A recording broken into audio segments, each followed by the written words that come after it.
Divide 2 and 1/3 divided by 1 and 1/3.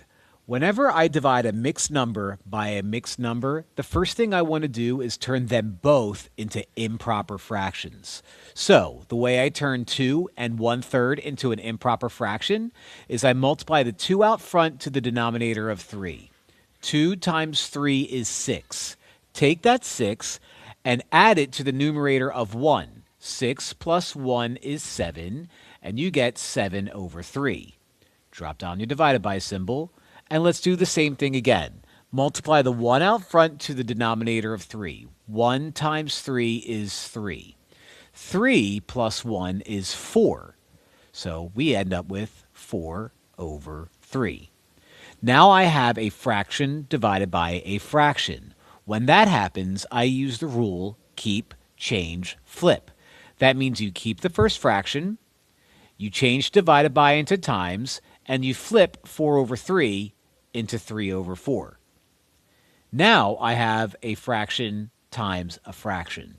And when you do that, multiply straight across the numerators and straight across the denominators. 7 times 3 is 21. 3 times 4 is 12. Now look at these numbers.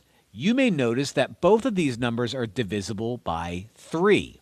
So I can simplify this fraction, and I'll do that by dividing both of those numbers by 3. 21 divided by 3 is 7, and 12 divided by 3 is 4. Now this is an improper fraction, which means I can turn it into a mixed number. How? Well, let's find out how many times 4 goes into 7. 4 goes into 7 one time. 1 times 4 is 4. Subtract, and 7 minus 4 is going to be 3. With no more numbers to drop down, that 3 becomes your remainder. So how do I turn all this into a mixed number? Well, the 1 that I got from my quotient is the whole number that sits out in front. The remainder of 3 is my new numerator, and the denominator of 4 stays the denominator of 4. That didn't change. So I end up with 1 and 3/4.